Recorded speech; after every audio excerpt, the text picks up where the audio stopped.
Bonjour, bonsoir, bon après-midi à toutes et à tous et bienvenue dans cet épisode d'Histoire d'argent. Aujourd'hui, je reçois Estelle avec qui on discute héritage et de la façon dont elle a dépensé l'héritage de sa grand-mère sans toucher à celui de son père. Ça, c'est intéressant. On parle aussi de ses dépenses compulsives passées et comment Estelle est revenue à un rapport plus conscient de l'argent qu'elle dépensait après s'être lancée comme entrepreneuse il y a 4 ans.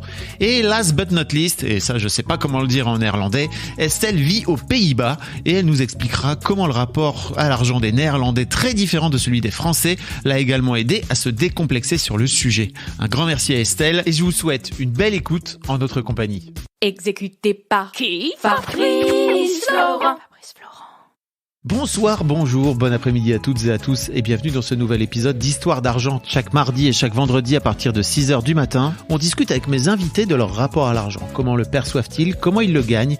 Comment ils le dépensent? Comment ils l'appréhendent tout simplement? Alors je suis Fabrice Florent et mon métier c'est de faire parler les gens. Je fais parler de mes invités de leur intime parce que je suis convaincu que l'intime est bien plus universel qu'on ne le pense. Vous verrez, vous vous reconnaîtrez peut-être dans les histoires des gens qui parlent dans mon micro alors qu'ils racontent leur histoire. Je fais donc parler des gens plutôt dans des podcasts de conversation sur divers sujets, des pères de paternité, des mères de maternité, des célébrités de leur parcours vers le succès, des hommes de masculinité et aussi, bien sûr, des gens de leur rapport à l'argent. Je fais aussi un talk show avec ma partenaire Mimi Hegel qui s'appelle le Fab et Mimi Show. Bref, vous retrouverez tous les liens dans les notes de cet épisode si vous voulez découvrir ces autres podcasts. Et d'ailleurs, si vous découvrez mes podcasts, je fais pas mal d'autres choses, allez donc voir ça sur mon site internet fabflorent.com, fabflorent.com. Si mes podcasts et mon travail vous aident d'une manière ou d'une autre, alors vous pouvez m'aider en retour en m'envoyant un don en argent sonnant et trébuchant avec votre carte bleue ou alors en vous abonnant à mon Patreon à partir de 5€ par mois. Vous trouverez les liens dans les notes de cet épisode, merci d'avance, c'est très cool. Enfin, si vous aimez le podcast, vous pouvez vous y abonner, mettre un chouette commentaire et 5 étoiles au podcast sur votre appli de podcast préféré, en particulier si vous écoutez sur Apple Podcast ou Spotify, et surtout, partagez cet épisode et ce podcast autour de vous s'il vous a plu. Je suis sûr que vous connaissez des gens que mon travail pourrait intéresser. Vous pourrez également venir commenter avec mes auditrices et mes auditeurs chaque épisode directement sur mon Discord. Je vous invite à aller découvrir Discord, c'est un petit logiciel génial qu'il faut installer sur son téléphone ou sur votre ordinateur. En fait, vous pouvez me suivre sur les différentes plateformes et réseaux sociaux et trouver toutes les infos pour me contacter dans les notes de cet épisode. Merci d'avance et bonne écoute. Salut Estelle, bienvenue dans Histoire d'argent. Salut Fabrice. Comment ça va ? Ça va et toi ? Ça va, on réussit à se dépatouiller de la technologie, toi et moi. C'était un délire. Bref, ça ne vous intéresse pas à l'autre bout des écouteurs, mais en tout cas, sachez que c'est un dos. En tout cas, ravi de t'avoir, Estelle. Tu m'as envoyé un mail pour me proposer, c'est la première fois que ça m'arrive, donc je me permets de le citer. Tu m'as proposé 2 idées. La première, c'était de me proposer un épisode, tu le dis, en mode surprise, où tu ne connais rien de mon parcours avec l'argent pour que tu découvres tout au cours de notre conversation. Si cette option t'intéresse, ne lis pas le prochain paragraphe de cet email. Alors, je tiens à dire, Estelle, que merci pour cette proposition. D'ailleurs, j'adore l'improvisation et le YOLO, mais pas à ce point quand même.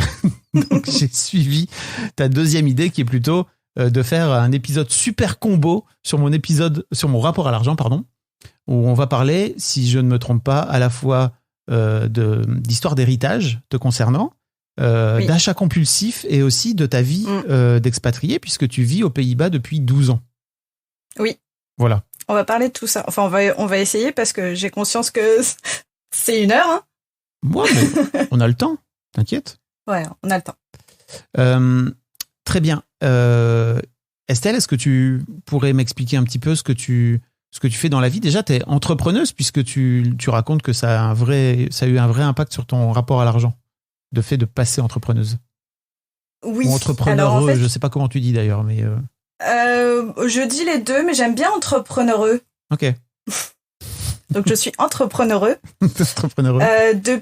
Depuis presque 4 ans. Ça va faire 4 ans cet été. Et en fait, je me positionne comme un bras droit du digital. Donc en fait, j'aide les entrepreneurs du web à se recentrer un petit peu sur leur cœur de métier, sur leur stratégie, leur vision.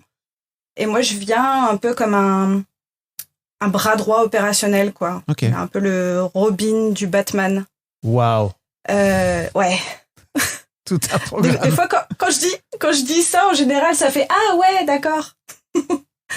C'est-à-dire que les gens donc, comprennent voilà, d'un coup d'un seul ce que tu ouais, fais, c'est ça? Ils comprennent davantage. C'est-à-dire que je suis souvent en coulisses. Ça m'arrive d'être un peu sur le devant de la scène, mais pas si souvent que ça, parce que j'aide des personnes qui sont un peu plus mises en avant, des créateurs de contenu, Ok. des entrepreneurs qui font de la formation en ligne ou qui sont coachs. Voilà, donc c'est eux qui font vraiment le cœur du boulot et moi j'arrive vraiment sur l'entourage de leur activité. Ok. Donc c'est ça que tu fais, c'est ton job de venir finalement, comme tu dis, être le bras droit, quoi. All right. C'est ça. Et j'imagine que t'es entrepreneur depuis quand alors ? Depuis août 2020. Ok. Donc, bientôt 4 ans. Oui. J'imagine à quel point ce changement de statut a dû bousculer aussi ton rapport avec l'argent, même si tu n'en avais pas forcément, j'imagine, conscience au premier abord. Ou peut-être même que tu en avais déjà conscience. En fait, je pense que j'ai compris en pratiquant, surtout en devenant vraiment entrepreneur. Mais il y a eu aussi une petite phase avant le lancement, avant que je devienne indépendante, où j'ai pas travaillé pendant 1 an. Ok. Et en fait, j'avais ni chômage, rien du tout, pas d'aide du tout, parce que les Pays-Bas, parce que j'ai choisi de démissionner aussi avant.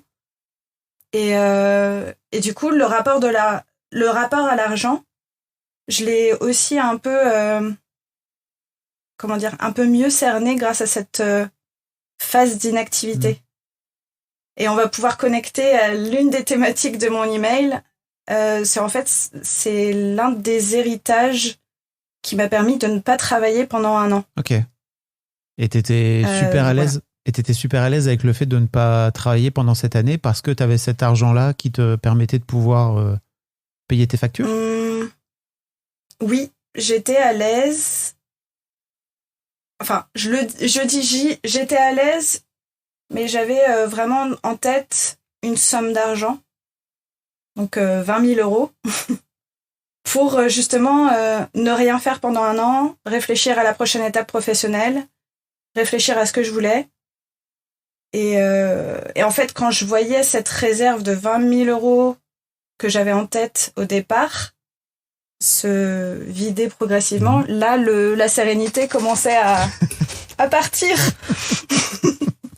C'est-à-dire que tu t'étais fixé ce cap, en fait, ce but de te dire, OK, donc si je me trompe pas, mais on va en reparler après, c'est que t'avais 100 000 euros, c'est ça, ou plus de 100 000 euros ? En fait, les 100 000 euros, en fait, il y a 80 000 qui sont liés au décès de mon papa. Ok. Et les 20 000 sont liés au décès de ma grand-mère. Ok. Donc, t'as pris l'argent de mamie. Et en fait, c'est un peu ça. Et l'argent de papa, il est toujours sur les comptes. On va en parler. Donc, t'as pris l'argent de mamie, t'as pris ces 20 000 euros et tu t'étais dit, OK, donc cet argent-là, je vais le dépenser pendant cette année parce que justement, j'ai besoin de prendre du temps. Et en vrai, c'est trop bien parce que ça sert à ça, justement, cet argent. En revanche, on va dire que l'objectif que tu t'étais fixé, c'était cet argent-là, il sert à être dépensé à la fin de l'année. C'était pas aussi simple que ça au fil de l'année, j'imagine, de le voir petit à petit fondre, quoi. Oui, parce que c'est pas comme, je sais pas, les allocations chômage, les aides, où j'avais vraiment l'impression de prendre quelque part, comme dans une réserve, comme dans un cadeau qui m'avait été fait. Et en fait, le cadeau commençait à disparaître au fur et à mesure, parce qu'en fait, je prenais du bon temps, je ne faisais rien, je ne gagnais pas d'argent. Et du coup, la réserve commençait à s'amenuiser, en fait. Ok. Et est-ce que c'est pas à ça que ça sert, les cadeaux ? Ah bah clairement, elle m'a fait un super cadeau, mais c'était plutôt l'après-cadeau qui me questionnait, en fait. C'est-à-dire ? Et je crois qu'au fur et à mesure que la réserve se vidait peu à peu, et moi, je me questionnais davantage sur la prochaine étape, le prochain move professionnel. T'avais l'impression quand même qu'il y avait une sorte d'horloge qui faisait tic-tac, c'est ça, et qu'il fallait pas perdre de temps, entre guillemets. Donc, les derniers mois avant que je me lance, en fait, c'était les derniers mois où j'avais de l'argent de côté, en fait. Enfin, cette réserve-là de côté, en tout cas. Et c'était inimaginable pour toi de te dire, OK, je suis pas encore prête ou j'ai encore besoin de quelques temps, je vais aller piocher 5 ou 10 000 euros de plus si j'en ai besoin, quoi. Eh ben, je crois que non. Ok. J'avais pas envie d'aller plus loin. Ok. J'avais déjà l'impression d'avoir un immense cadeau à utiliser. Enfin, en tout cas, je comptais profiter de ce cadeau jusqu'au bout, mais pas m'en offrir un autre par la suite. Et je crois que les calendriers se sont plutôt bien croisés parce que je me suis sentie prête au moment où cette réserve a fini par arriver à zéro, en fait. T'avais trouvé ton projet, etc., quoi. Ok. Mais à aucun moment, tu t'es dit pendant ce temps-là, et surtout vers la fin, peut-être que j'aurais besoin encore de peut-être 6 mois, et donc il faudra que j'aille ponctionner ailleurs, quoi. C'était pas possible pour toi. En fait, ça m'a plutôt servi de moteur, dans le sens où je me suis dit, bah, c'est fini. En tout cas, c'est bientôt fini. Donc maintenant, il faut que tu gagnes de l'argent avec ton activité. Ok. Et je crois que c'est vraiment ça qui m'a motivée, peut-être, à transformer un projet professionnel en source d'argent. Ok. Parce que jusque-là, tu avais déjà ton projet professionnel, tu veux dire? Ou en tout cas, c'était une idée que tu avais, mais tu n'avais pas encore commencé à gagner de l'argent avec? Ouais, j'avais une idée. En fait, dans le laps de temps où j'avais ce cadeau à utiliser progressivement, je l'ai aussi utilisé pour financer un coaching en reconversion professionnelle. Donc finalement, je crois que j'ai aussi décidé de faire croiser les calendriers, c'est-à-dire que, je sais pas, peut-être qu'en mars, j'ai commencé ce coaching, je l'ai terminé en août, et immédiatement après la fin du coaching, j'ai ouvert l'entreprise, et c'était parti, quoi. Ok. Et c'était, pour le coup, c'était serein pour toi à l'époque, quoi, sur le moment? Ouais, parce que j'avais l'impression d'avoir trouvé quelque chose qui me faisait vibrer, qui m'animait, quelque chose qui était à moi aussi, parce que quand on lance une entreprise, je crois qu'il y a quelque chose de très c'est moi, c'est mon projet. Ok, bah oui. Tu dis ça avec limite un petit sourire espiègle, tu sais, un sourire d'enfant, quoi. C'est moi, c'est mon projet, c'est mon jouet. Ouais, c'est un peu ça, ouais. J'avais l'impression que c'était justement un jouet professionnel, alors que peut-être que dans les années précédentes où j'étais salariée, bah, je ressentais peut-être plus ça. De la joie, de l'amusement, du divertissement. T'étais salariée depuis longtemps?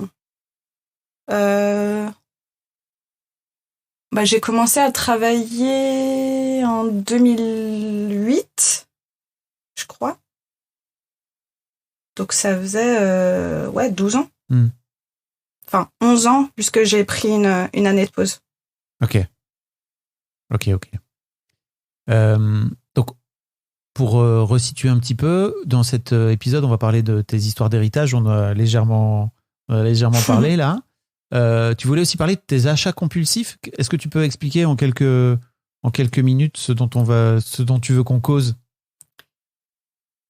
J'ai eu à une époque une centaine de robes dans mon dressing. Alors j'en parlais avec beaucoup de fierté à l'époque, en mode fashion victime, très sensible aux tendances, à ce qui sortait dans les magasins. Et en fait, j'ai eu besoin de faire un gros tri pendant cette année de pause. Et en fait, j'ai vidé l'intégralité de mes placards parce que je me retrouvais plus dans la collectionneuse de robes, en fait. Ok. Et ces robes, je les ai accumulées. Je m'en rendais pas vraiment compte quand je les achetais. Mais je crois qu'elles servaient bien de pansement à un manque de joie, justement, dans ma vie. Et du coup, cliquer sur un ajouter au panier. Ah oui, c'était des achats en ligne en plus, c'est ça? Ouais, c'était des achats en ligne. J'en faisais de temps en temps dans les magasins, bien sûr, mais je crois qu'il y en avait pas mal que je faisais sur les boutiques en ligne.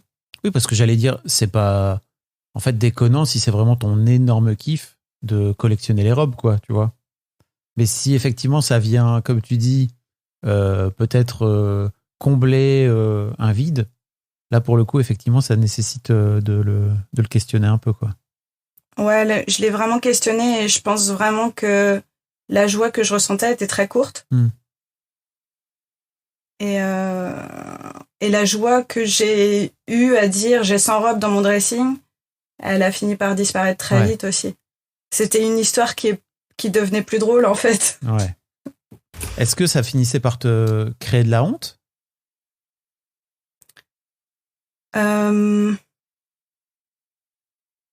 Est-ce que je suis allée jusque-là ? Je sais pas. Je pense que ça encombrait pas mal ma tête. Ok. Surtout. Encombrer ton dressing et ta tête. Ouais, parce que sans robe, enfin, t'as même pas assez d'une année pour toutes les mettre. Donc, ça n'avait vraiment pas de sens. Je crois qu'il y avait beaucoup de paraître dans l'histoire. Et maintenant, il y en a. Oui, c'est ça. C'est que j'imagine que ça t'allait bien à un moment. Ouais. Ça correspondait à une personne que j'étais il y a quelques années. Dans laquelle, à un moment donné, tu t'es pu retrouver, quoi. Okay. Qui est plus celle que je suis aujourd'hui, en tout cas. Ok. Très bien.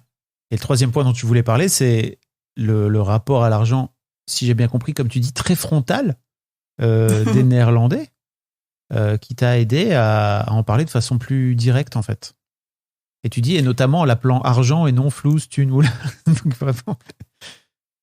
Ouais, je trouve je sais pas, on appelle l'argent par des petits mots qui le représentent pas vraiment, comme s'il était soit mignon, en mode de la moula ou du flouze, ou soit quelque chose d'un peu sale. Et du coup, maintenant, j'ai envie plutôt de l'appeler comme il est. Ouais. Argent. Tu sais que c'est pareil pour désigner le sexe, d'une manière générale. On trouve plein de petits mots pour pas venir dire vulve, vagin ou pénis, quoi, tu vois. Ouais. Je crois que j'ai pas fait ce lien-là. Ouais. Mais avec maintenant que tu le dis, ouais, clairement. Je pense qu'on se cache beaucoup derrière les mots. Et tout comme pour parler de décès, y a plein de gens qui vont pas dire cette personne est morte ou cette personne est décédée, mais plutôt cette personne est partie. Je veux dire, elle est partie où ? Partie faire des courses ? Non, partie pour longtemps. Vraiment, on la reverra plus. En tout cas, pas sous cette forme, dans cette vie, en tout cas peut-être. Bref. C'est ça. Ok, très bien. Bah écoute, merci. On va en parler. On va en parler de tout ça tout au long de cette petite heure qu'on va passer ensemble. Je crois que tu écoutes le podcast, donc la première question que j'aimerais te poser, c'est si je te dis argent, qu'est-ce que ça t'évoque ? Je me la pose à chaque fois que j'entends un de tes épisodes. Et en fait, il y a deux mots qui reviennent. C'est liberté, mais aussi outil. Et je crois que je suis entre les deux, en fait. Enfin, c'est-à-dire que, tu vois, je t'ai dit que je trouvais qu'on mettait des petits mots mignons ou un peu sales derrière l'argent. Et je pense que des fois, je projette peut-être un peu trop de choses positives sur l'argent. Et du coup, j'essaie de le replacer en tant qu'outil et de plus l'associer systématiquement à c'est ce qui va m'apporter de la liberté, c'est ce qui va me rendre indépendante, c'est ce qui va me procurer de la joie. Enfin, voilà. Et alors j'essaie de voir ça comme plutôt comme un fluide que comme quelque chose de foncièrement lié à ma liberté. Et alors, à ce moment-là, si tu vas pas chercher cette liberté, cette joie, etc., dans l'argent, tu vas la chercher où ?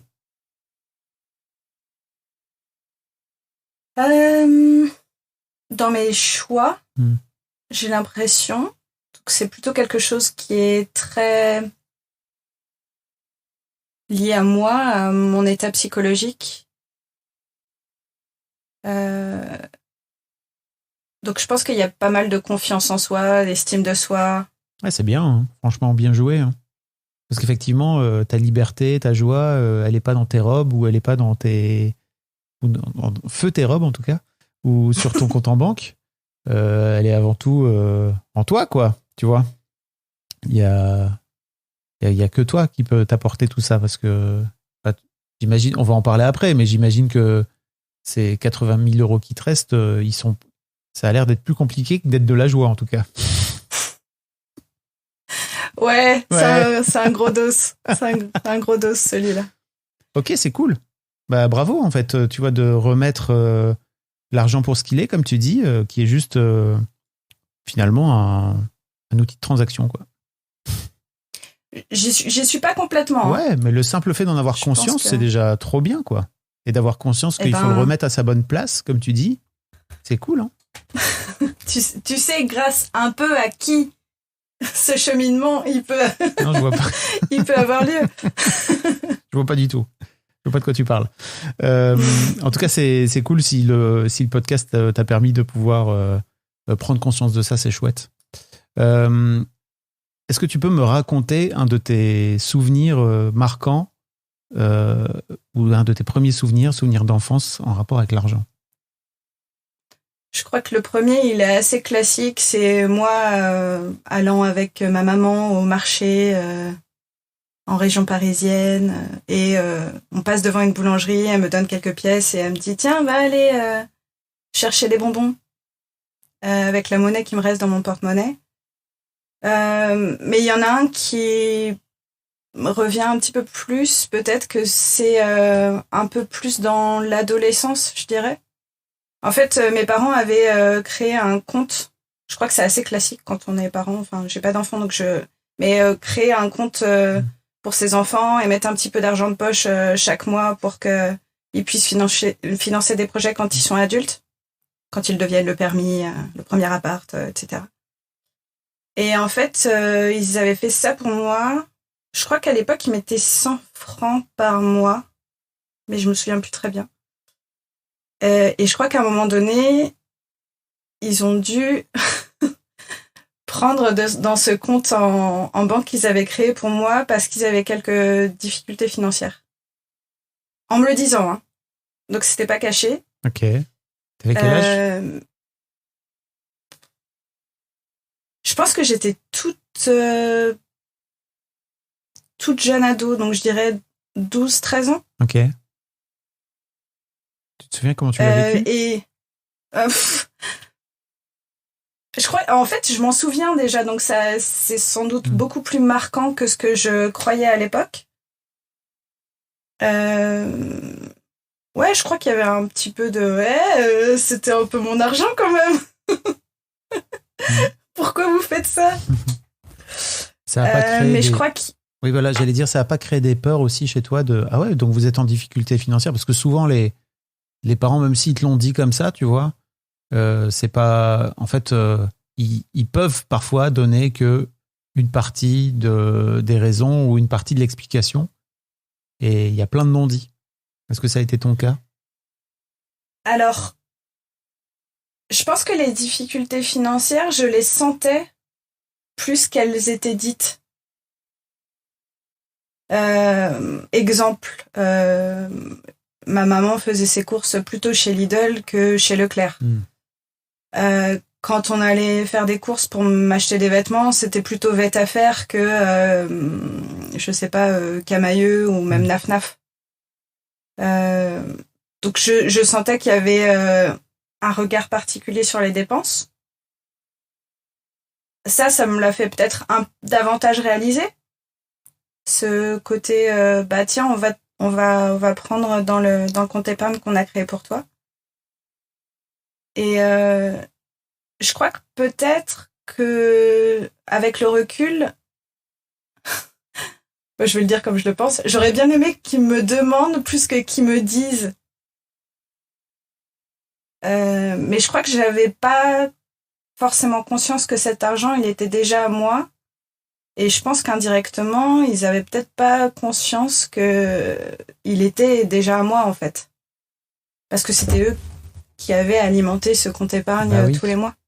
Et que même s'ils t'ont donné cet argent, En tout cas, même s'ils ont donné cet argent-là, en fait, finalement, une fois que c'est donné, en fait, ça t'appartient, quoi. Ouais. J'en parle parce que c'est un vrai sujet. C'est-à-dire que j'ai une amie, notamment, qui m'a raconté que ses parents avaient donné de l'argent à son frère pour acheter un appartement et qu'en fait, son frère a décidé, qui est adulte, hein, tu vois, d'acheter un appart et d'acheter cet appart à 50-50 avec sa chérie, même si elle a payé 0. D'accord. Et bah, ça a fait un dos. Ils étaient pas contents, les parents, tu vois. Ils se sont dit, ok, bah, t'es un peu en train finalement, de dilapider le patrimoine avec cette meuf. Certes que t'as choisi, mais bah, en tout cas, on l'a pas validée, quoi. Tu vois, elle fait pas partie de la street, elle fait pas partie de la famille. Donc, c'est toujours intéressant de réfléchir surtout en tant que parent, tu vois, je m'adresse aux parents peut-être qui écoutent, ok, t'es en train d'alimenter ce compte en banque, est-ce que tu seras totalement ok avec ce que ton enfant va en faire? Et puis, et t'as raison quand tu dis, en fait, si vous venez taper dedans à un moment donné, c'est sans doute beaucoup plus cool de venir dire, est-ce que ça te dérange si on vient ponctionner parce qu'en fait on en a besoin, on viendra l'alimenter plus tard, etc. Plutôt que de le faire en partant du principe que cet argent finalement n'appartient pas à ton enfant, quoi. Ouais, mais tu vois, si j'ai pas réagi, alors j'avais 12-13 ans, hein, donc forcément tu vas pas te dire oh ça va pas la tête. Bah t'aurais pu. Mais bah je pense que j'y pensais pas forcément à l'époque. Je crois que j'étais en mode oui. Ok, enfin tu vois. Et c'est pas parce que t'as pas réagi que pour autant c'était pas chiant et désagréable pour toi, quoi, tu vois. Ouais, peut-être que la prise de recul te permet de prendre, de comprendre comment ça t'a affecté après, quoi. Mais peut-être que moi je considérais pas non plus qu'il était à moi cet argent, tu vois. Sinon peut-être que j'aurais ouvert un peu plus ma bouche, mais avec la réserve que j'avais 12-13 ans et que pas facile de savoir comment réagir face à tes parents sur ces sujets-là, quoi. Ce que je veux dire, c'est que ta réaction, elle est propre à toi. Je crois que il y a potentiellement des gens qui, à 12-13 ans, qui auraient gueulé parce que l'argent, pour eux, c'était important déjà à 12-13 ans, quoi. Et oh, touche pas au Grisby. C'est clair. Ok, qu'est-ce que faisaient tes parents dans la vie? Ils venaient de quel milieu? Alors, mon père était policier. Je dis était parce qu'il est... Bon, on le sait maintenant, en fait, j'ai fait du spoiler sans le vouloir.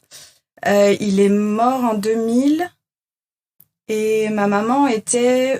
Alors, nounou, femme de ménage, aide à domicile. Enfin voilà, elle a fait un peu les trois, mais elle était vraiment dans le service à la personne, plutôt chez les gens. Ok. T'étais jeune?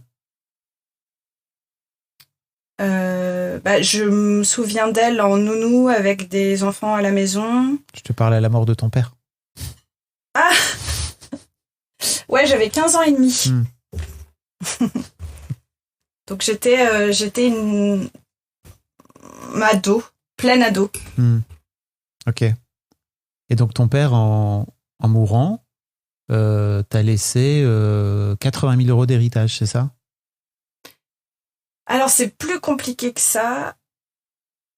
En fait, il était policier. Donc ça veut dire qu'il y a tout un système de orphelinat de la police, etc. Donc qui aide les orphelins de la police à financer leurs études, etc. Donc ça c'était... je crois que j'ai eu une rente pendant quelques temps. Parce qu'il est mort en exercice, c'est ça? Peut-être non, ça n'a rien à voir, en fait, j'y connais rien, pardon, mais je pose des questions idiotes. Non, il est pas mort en exercice, pour le coup, il s'est suicidé. Ok. Donc, mais je crois que le simple fait qu'il soit policier, déclenche des droits pour les enfants. Ouais. Donc, il y avait ça, il y avait une assurance vie que j'ai reçue aussi pendant quelques années, le temps que je finisse mes études. Et puis, ma maman vivait dans la maison qu'ils avaient achetée ensemble. Ok. Et elle a décidé de la vendre. Et lorsqu'elle a vendu la maison, en fait, il y a une part qui m'a été... Qui t'est revenue. Ouais, qui m'est revenue. À 15 et ans et ça, demi, pour le coup... 15 ans et demi, 16 ans, quoi, c'est ça? Enfin, pas très loin, en tout cas. Ben, en fait, elle a vendu la maison plus tard. Donc, ça devait être il y a, je sais pas, 12-13 ans, peut-être. Ok. Donc, quand elle vivait dedans, en fait, j'avais ce système de rente qui arrivait tous les mois, tous les trimestres. Et lorsqu'elle a vendu la maison, en fait, je travaillais déjà. Ok. Donc, tout le système de rente s'était arrêté. Et en fait, je me suis arrivée quasiment du jour au lendemain avec une somme d'argent sur mon compte qui était liée au domicile de mes parents, en fait. Enfin, et de moi aussi. Parce que j'étais dans la maison. C'est-à-dire? Bah, en fait, ma mère a vendu la maison pour s'installer en Bretagne, là d'où elle vient. Et de ce que j'ai compris, elle aurait pu garder toute la somme d'argent qui correspondait à la vente de la maison, mais elle a choisi de me donner ma part. Et cette part, bah, c'est les 80 000 euros dont je te parlais au début de l'épisode. Ok. Et pour le coup, c'est pour ça que tu dis qu'en fait, ça correspond quelque part à la vente de la maison, de ta maison d'enfance. Oui. Ok. Ok, et tu associes aujourd'hui ces 80 000 euros-là aussi au décès de ton père, c'est ça?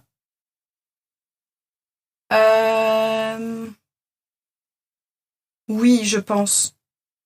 Même si j'arrive à prendre un petit peu du recul, le fait que ces 80 000 euros soient toujours sur un compte bien au chaud. Donc depuis 10-12 ans, là, c'est ça? Ouais, depuis 10-12 ans. Après, ça m'est arrivé de piocher dans cette somme, dans ce nouveau butin, pour financer notamment un voyage aux États-Unis. Mais je crois que c'est à peu près tout. Ok. Et t'étais à l'aise avec le fait de piocher dans cette somme? Bah pour le coup, à l'époque, ouais. Mais je crois que c'était à l'époque où je collectionnais les robes. Et tu t'étais dit, putain, il y a des robes aux États-Unis, mon pote. J'ai envie d'aller les chercher directement. Il y a d'autres magasins. Plutôt que de les commander sur Internet. Il y a Forever 21. Ah oui, putain. Qui n'existait pas à l'époque en France. Est-ce que ça existe? Parce que je sais que ça existait à un moment donné. Peut-être qu'ils ont refermé entre-temps, je sais plus. Je crois qu'il y a eu quelques enseignes, mais que ça a fait un petit bide. Ouais. Ok, donc c'était dans ta période dépenser de l'argent, c'est cool, et dépenser de l'argent pour me faire kiffer, c'est cool aussi, quoi. Je crois. Comment t'as vécu le fait qu'à 15 ans et demi, j'imagine le fracas et à quel point ton monde s'effondre quand t'as 15 ans et demi et que ton père meurt comme ça, surtout qu'il se suicide, et que en échange, entre guillemets, de cette mort, on t'envoie une rente tous les mois, on t'envoie de l'argent, quoi. T'en as souvenir? Bah, la maison, comme ça arrivait un petit peu plus tard. Je te parlais bien. T'avoue que je te parle bien de la rente. Hein. Je te parle de. Ah, la rente. Oui. Je crois que c'était un peu bizarre, ouais. Surtout ce système d'orphelinat de la police, etc. Enfin, il y avait un truc qui me... Ça s'appelle comme ça? Ouais, je crois que c'est Orphéopolis ou quelque chose comme ça. Okay. Donc vraiment, orphelinat de la police, on est plein dedans, quoi. Et est-ce que je le liais directement au décès de mon père? Je crois qu'indirectement, oui. J'ai compris que la rente, elle se déclenchait parce que mon père était mort, quoi. Mais je crois que ça m'a aussi pas mal aidé à financer mes études. Ok. Donc, je crois que j'ai réussi assez vite à comprendre que ça m'a été utile, en tout cas sous le format de rente et quand j'étais étudiante. Ouais. Et de pas l'associer, tu vois, je pense notamment à Morgane que j'avais interviewée dans dans l'histoire d'argent, qui avait touché une grosse assurance vie après le décès de son père, le décès accidentel de son père, et qui voyait un peu finalement cet argent-là comme un truc dont il fallait faire un truc utile, quoi. Je sais pas si c'est ton cas avec l'argent qui te reste là aujourd'hui, mais elle projetait beaucoup ça sur cet argent-là, quoi. Bon, après, elle avait 17 ans, ceci dit. Donc, et ça lui est venu beaucoup enfin, tu vois, c'est 600 000 euros qui lui sont arrivés d'un coup, quoi. Si l'histoire vous intéresse, je vous mettrai un lien dans les notes. Mais je crois que je me souviens d'elle. C'est elle qui est. C'est pas elle qui est devenue conseillère en gestion de patrimoine? Ouais. Rien n'arrive par hasard. Ouais, je crois qu'il m'avait pas mal marqué au point où je voulais savoir où je pouvais lui parler. Ah ouais? Je vous mettrai en contact si tu veux. Il faut demander, hein. N'hésitez pas, je peux vous mettre en contact avec les invités. Enfin, c'est des trucs que je fais quand on me le demande assez spontanément. Ok. Je demande à la personne qui a été interviewée si ça ne les dérange pas que je la mette en contact avec un auditeur ou une auditrice, quoi. C'est des choses que je peux faire de temps en temps. Bah, ça pourrait me plaire. Parce que, tu vois, je me souviens de son épisode et je crois qu'il y avait quelques petits trucs qui m'ont parlé. Le fait de, effectivement, utiliser ces sommes d'argent-là pour des choses utiles. Elle l'avait investi, en fait, dans des appartes et qui lui pourrissaient la vie. Et parce qu'en fait, il y avait des cafards, des machins, parce qu'en fait, elle était allée chercher le truc le plus rentable possible. Et ça l'empêchait de dormir. Enfin, c'était un cauchemar, quoi. Ça lui créait de la charge mentale, ouais. Énormément. Je me souviens de cet épisode. Mais elle avait la sensation que c'était la bonne chose à faire parce que finalement, c'est tout ce qui me reste de papa, quoi. Tu vois. Donc, il faut en faire un truc dont il aurait peut-être lui aussi, elle se dit quelque part, été fier, quoi. Je crois qu'il y a un peu de ça. Au-delà de l'utilité, je crois que j'ai vraiment besoin que ça soit des choses presque transformatrices. Enfin, tu vois, genre, ouais, ça, ou tu vois, même l'argent de ma grand-mère, finalement, je l'ai utilisé pour financer une année de repos total, mais où j'ai aussi fait un coaching. Donc peut-être qu'il y a un peu de ça, il y a un peu de ok, rendons-les fiers de m'avoir laissé tout ça. Bon, tu te rends compte que quand tu fais ça, c'est plus un outil, quoi. Clairement. Le fluide a disparu. Ouais, et bon, après, je crois que comme tu en es très consciente, c'est cool, mais qu'est-ce qui pourrait faire que tu pourrais rendre cet argent un peu plus outil et un peu moins projeté dessus des fiertés que tu peux imaginer de ces deux personnes que tu aimais qui t'ont légué cet argent et qui ont disparu? Je crois qu'il faudrait rajouter peut-être un petit peu retrouver un peu de futilité parfois. Parce que, tu vois, je viens d'une situation où j'étais tout à fait ok de finir à zéro, voire d'aller au plus près de mon autorisation de découvert pour acheter des robes et kiffer la life, en tout cas selon mes termes de l'époque. Et je crois que cette futilité, elle est vraiment difficile à retrouver aujourd'hui parce que je pèse beaucoup, beaucoup mes dépenses. Ok. Ça, c'était avant que tu deviennes entrepreneur, donc, c'est ça? Le fait d'être un peu plus futile. T'as oublié la futilité depuis que t'es passé à ton compte? Ouais, je crois. Je crois même depuis que j'ai posé ma démission. Donc un an avant, c'est ça? Ouais. Même si j'y mets une réserve parce que j'avais vraiment envie de kiffer la life pendant cette année de pause. Donc les premiers 6 mois, j'ai voyagé, je suis partie à Nice toute seule pendant quelques jours. J'ai juste rien fait pendant des semaines et c'était très très chouette. Et puis après, il y a eu le Covid. Ouais. Donc je suis allée au Costa Rica aussi, juste avant le Covid. Et je crois qu'une semaine après mon retour du Costa Rica, en gros, tout était confiné, fermé, etc. Donc c'est comme si le cosmos me disait allez, maintenant, pense à des choses un peu plus sérieuses. Les futilités pendant 6 mois, c'est terminé. Ok. Je crois qu'il y a un peu de ça. Ok. Et ça te manque un peu, cette joie? La joie de la futilité. Ouais, ou tu vois, tu me disais que tu avais un peu la sensation d'être trop sérieuse depuis que tu t'étais lancée à ton compte. Est-ce qu'il y a une forme de responsabilité aussi derrière, d'idée que il faut faire les choses bien comme il faut, etc., etc.? Je crois que ouais, il y a le côté un peu bon élève, tu vois. T'as envie d'être, surtout quand t'es indépendant, je crois qu'il y a beaucoup de choses où il y a beaucoup d'injonctions qui te poussent à être l'entrepreneur parfait, l'indépendante parfaite, En tout cas, les réseaux sociaux. Oui. Bah, je m'en libère, hein. M'en libère, mais le simple fait d'être sur LinkedIn, ça t'expose à des injonctions très très très toxiques en fait. Ouais. Parce qu'il n'y a pas de bonne manière d'être entrepreneur ou de bonne manière d'être indépendante. Donc ça c'est quelque chose que j'essaie d'intérioriser de plus en plus. Je suis sur le bon chemin, je pense. Le simple fait d'en avoir conscience, c'est déjà une grosse partie du chemin effectué, quoi. Mais le simple fait d'être exposé à des discours toxiques, en fait, ça te rend perméable à ces discours-là, en fait.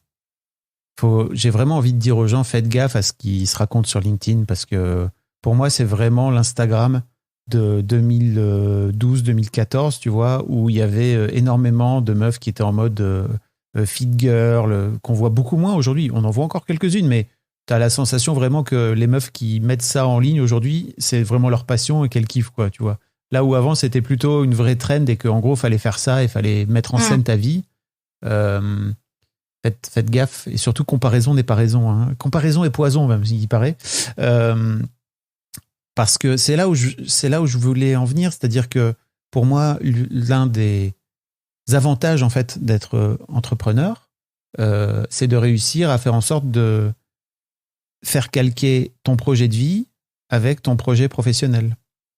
Et en fait, si tu oublies, et alors je te dis ça en plus, si tu connais un peu mon histoire, tu sais d'où je viens, quoi, tu vois, mais si tu oublies entre-temps, si tu oublies ce qui pour moi pourrait vraiment être une vraie ligne et un vrai objectif de vie, c'est-à-dire je vais mettre mon projet professionnel à disposition de mon projet de vie plutôt que l'inverse, c'est sûr que tu peux très très vite enlever la joie et le kiff et l'alignement, quoi.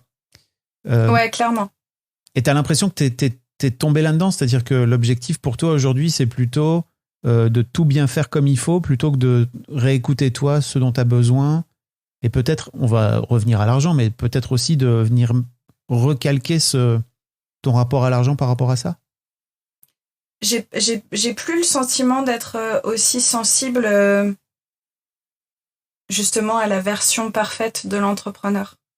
Mais je pense que les premiers mois, quand tu es en train de te lancer, quand ton projet c'est un rêve, parce qu'il est tout frais et parce que tu as envie de le concrétiser, etc., bah, en fait, tu es vachement perméable, influençable, tu prends tout. Est-ce que tu peux refaire cette phrase en disant je?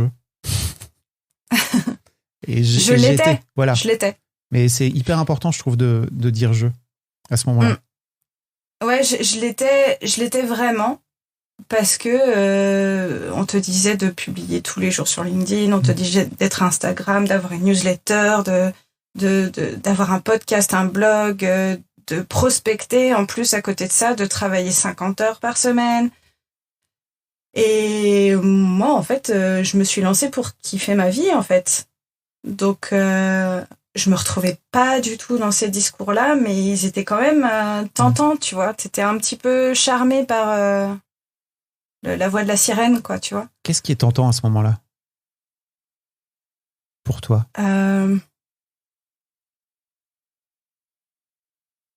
Je pense que j'avais envie que l'idée que j'avais en tête devienne vraiment une réalité. Et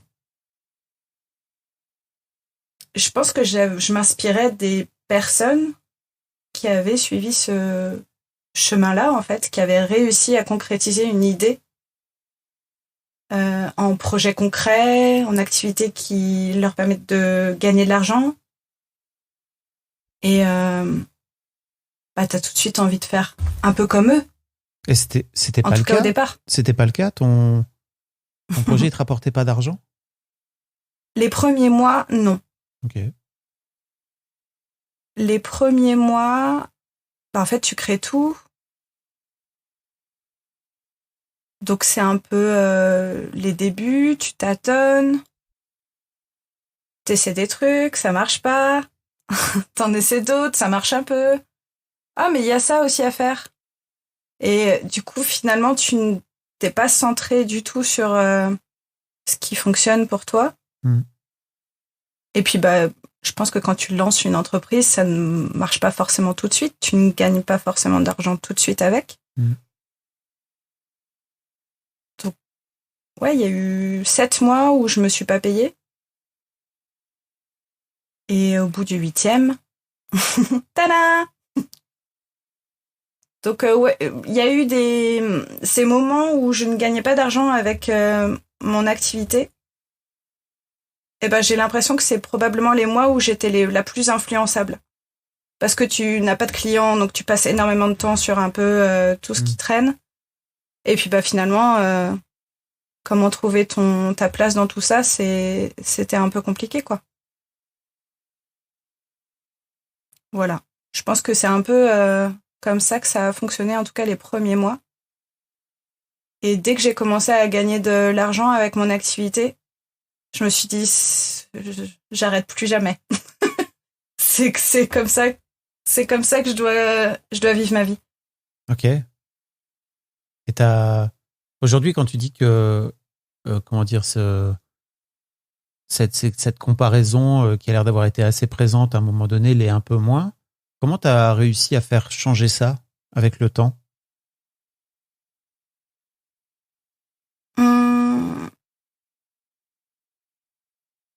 Alors, déjà, je pense que quand tu testes des choses et que tu vois qu'au bout de 7 mois, ça ne donne rien, mathématiquement, enfin en tout cas logiquement, tu finis par te dire, est-ce que c'est pas quelque chose que je dois mettre de côté et explorons ce qui se passe sans que je fasse ça.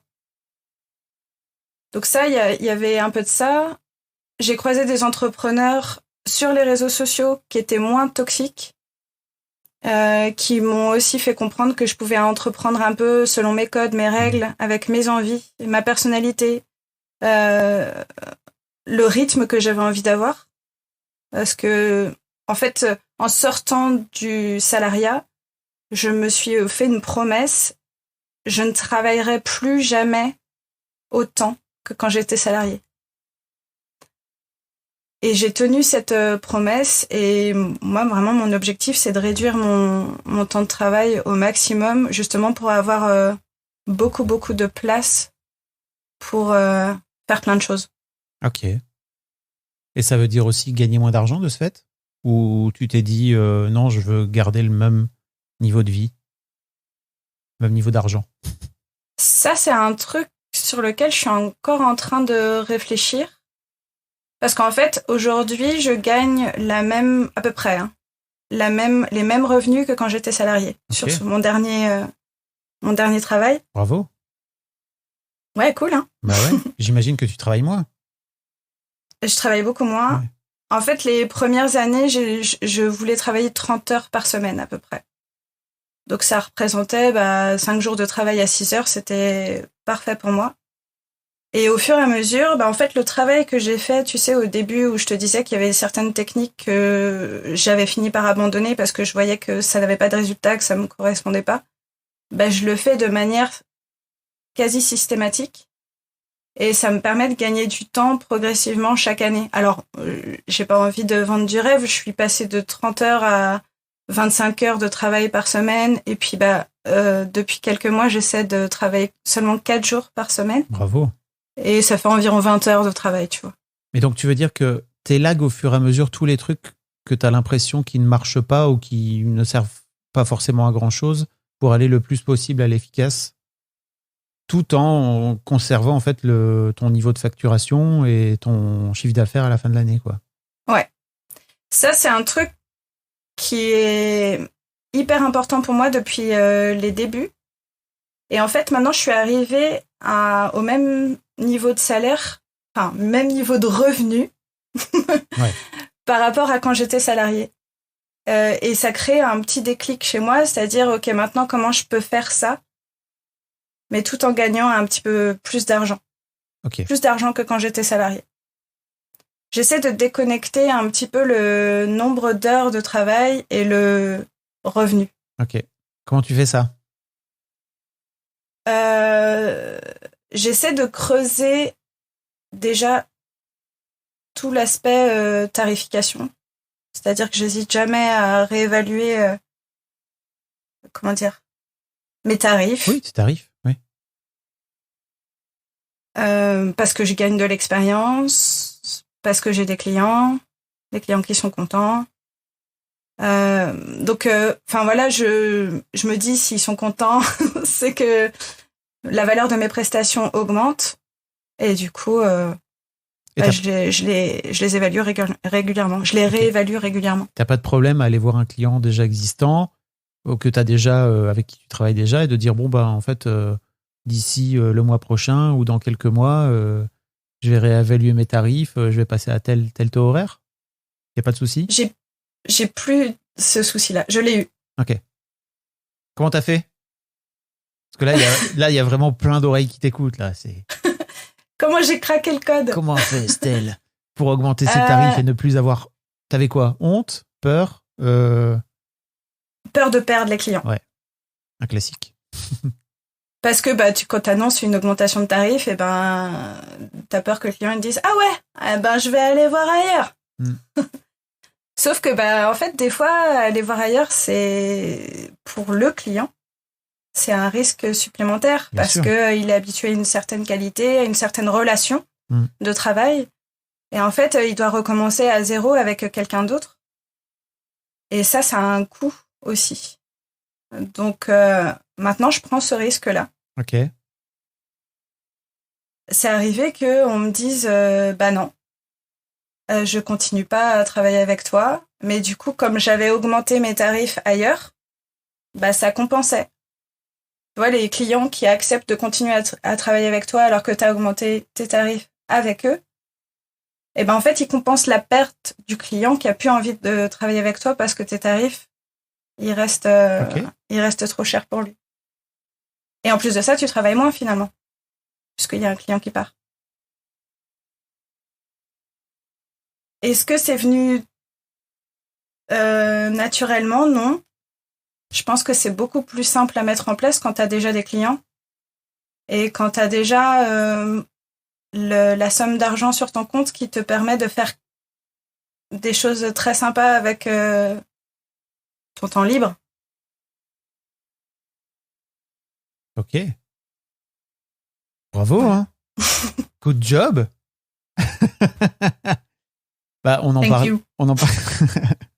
en parlait tout à l'heure, mais est-ce que le fait, pour reboucler un petit peu sur les Pays-Bas, transition habile, est-ce que le fait de vivre aux Pays-Bas, donc tu disais que tu vis aux Pays-Bas depuis 12 ans et que les Néerlandais ont l'air d'avoir un rapport à l'argent qui est a priori plus frontal que nous en tant que Français.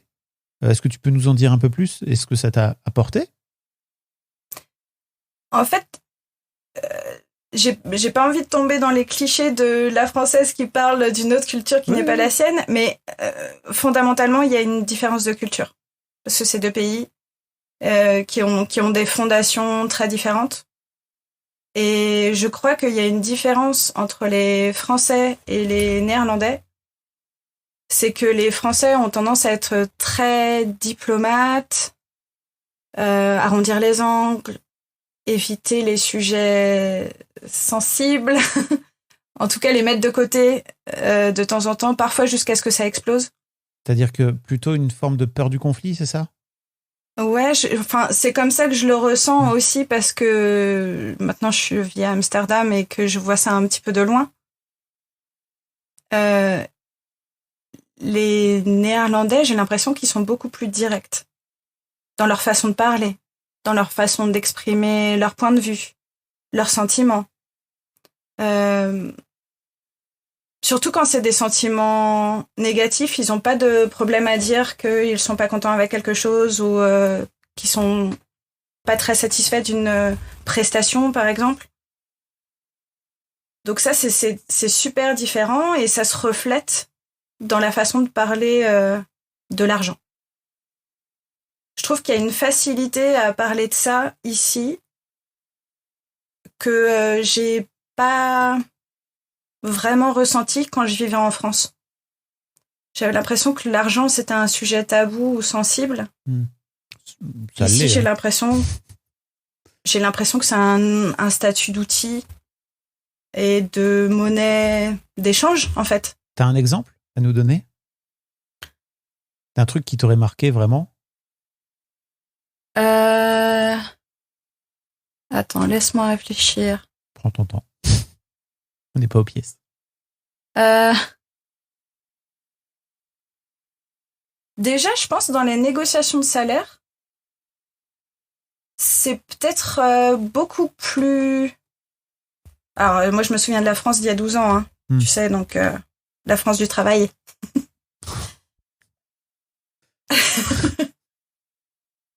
Qu'est-ce que tu veux dire par là, la France du travail? C'est trop marrant. Non, mais la façon de... Enfin, la façon de travailler, pour moi, j'ai des souvenirs de la France d'il y a 12 ans, en fait, parce que maintenant, peut-être que ça a changé, c'est surtout ça que je voulais dire.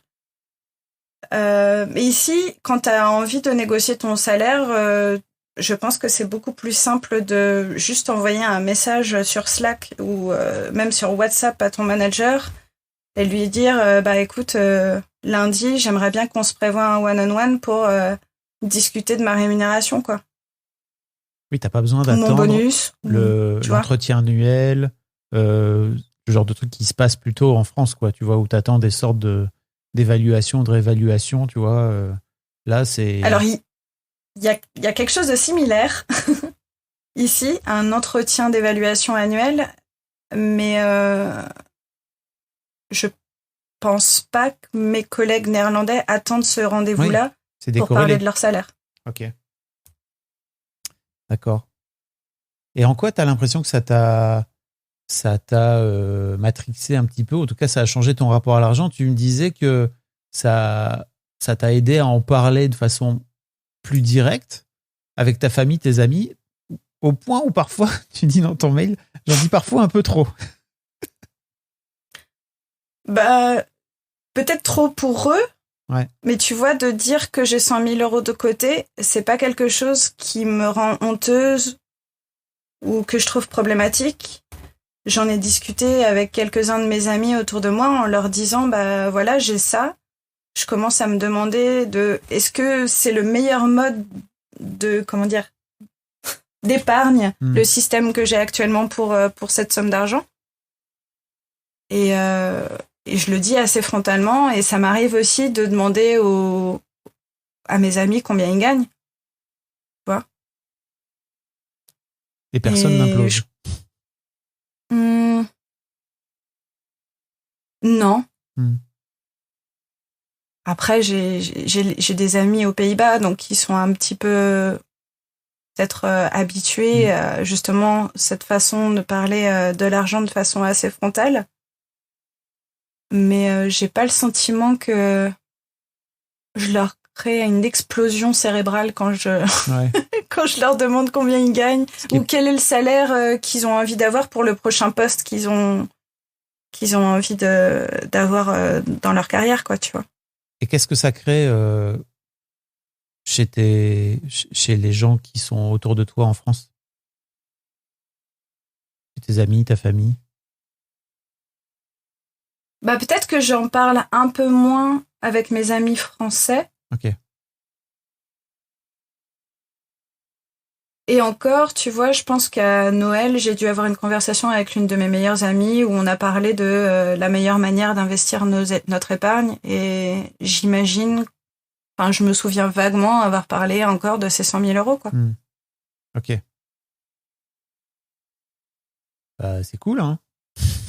Mais est-ce que c'est moi qui crée la conversation? C'est peut-être ça qui se passe. J'ai l'impression. vois, si j'ai bien compris, il y a plein d'auditeurs et d'auditrices qui écoutent ce podcast et qui créent des conversations gênantes avec leurs amis d'une manière générale, parce qu'ils ont envie de parler d'argent, forcément. Et c'est trop bien. Si vous avez envie de parler d'argent, les gens qui nous écoutent, n'hésitez pas. C'est vraiment la meilleure façon de faire en sorte de faire sauter tous ces tabous, quoi. C'est trop, trop bien. Mais oui, ça m'étonnerait pas que ce soit toi et que de ce fait, pas grave, faut en parler, quoi. Tu vois, c'est trop bien, je trouve. Ouais, c'est cool. Du coup, c'est peut-être pas parler trop. C'est peut-être parler juste. Je crois pas que ce soit parler trop. Mais si tu sens en face qu'il y a de la gêne, peut-être que tu peux avoir tendance à te dire oh là là, j'en parle trop. Mais pour moi, à mon sens, il n'y a jamais, comme tu dis, c'est pas en parler trop. C'est juste si tu restes de ton côté à te dire bon ben moi en fait je trouve que c'est un sujet intéressant et que l'autre en face il est gêné, c'est peut-être pas de ton ressort finalement, quoi. C'est peut-être du sien. Ouais, il y a ça. Et en général, je reçois soit rien avec mes amis qui vivent aux Pays-Bas. En mode, pour eux, c'est un sujet assez classique de conversation à avoir. Soit je peux recevoir un petit peu de surprise avec mon entourage plutôt en France, mais jamais on m'a dit « Oh là là, non, je veux pas parler de ça. » Tu vois ? Moi, c'est chouette. Dis donc, j'ai l'impression que t'as bien bossé, hein. Il y a encore du dossier, mais le chemin est... C'est quoi les dossiers Le chemin est là. C'est quoi les dossiers sur lesquels t'aimerais avancer ou sur lesquels peut-être les dossiers sur lesquels t'aimerais te débloquer? Tu me parlais de joie tout à l'heure. Est-ce qu'il y a, tu vois, de remettre un peu de futilité? Remettre un peu de futilité, j'essaie. Et pour moi, la futilité, c'est de me payer des voyages de manière très spontanée. Ok. Donc, clairement, on n'est plus sur le budget d'une robe. C'est plus 20 €. Donc, c'est aussi pour ça que gagner un petit peu plus d'argent, ça serait chouette pour pouvoir financer ces futilités un petit peu plus dodues en termes de somme d'argent. Donc, ouais, un peu plus de voyage, ça me semble très important.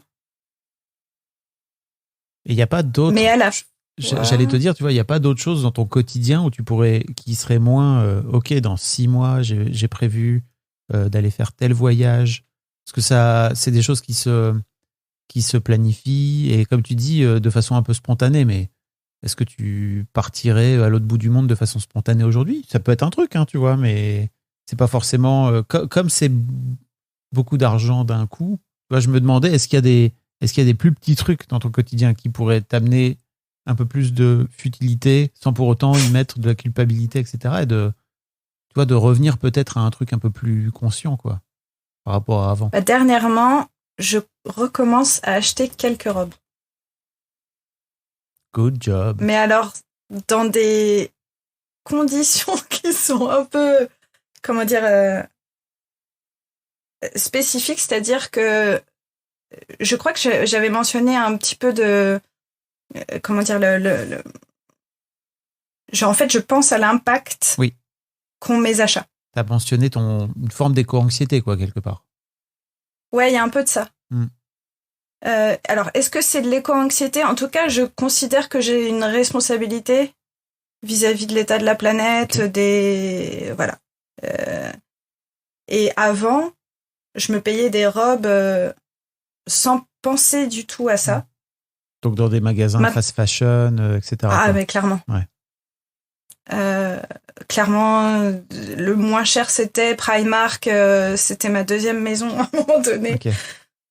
Enfin voilà, j'avais vraiment envie de faire les meilleures affaires possibles. Maintenant, je pense plus à ok, est-ce que ça me va? Est-ce que je peux le trouver de seconde main? Est-ce que je peux pas aller faire un tour sur Vinted au lieu de l'acheter en neuf? Est-ce que j'ai pas ça dans mon placard? Tu vois, c'est ces questions-là que je me posais pas du tout avant, en fait. Et qui finalement, le fait de pas me poser ces questions-là, ça m'a fait grandir mon dressing de façon inconsidérée, avec 100 robes qui se ressemblaient peut-être un peu de temps en temps.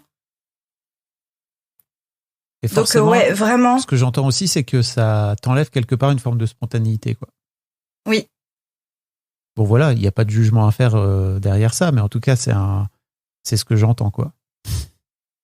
Et quand j'ai cette spontanéité, parce que Vinted te permet vraiment d'avoir une forme de spontanéité. Oui. Quand tu trouves une robe, t'as pas envie que quelqu'un en plus l'achète à ta place. Oui. Donc, écoute, ma fille aînée est tombée dans les achats compulsifs sur Vinted. C'est un délire, vraiment. Parce qu'en plus, ils sont malins. Ils gardent, en gros, tu peux garder l'argent dans une sorte de porte-monnaie sur Vinted. C'est-à-dire que quand tu vends des trucs, t'es pas obligé de tout encaisser direct. Donc ça t'incite à réacheter derrière, quoi.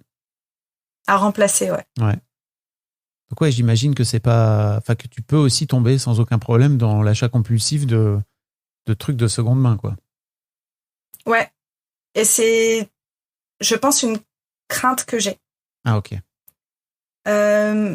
Sans que ça soit maladif ou quoi que ce soit, mais je me dis, Vinted, c'est quasiment, en termes de prix, ça peut être vraiment compétitif par rapport à un Primark ou, tu vois, un H&M ou quoi. Donc, multiplier les achats, ça peut aller très très vite.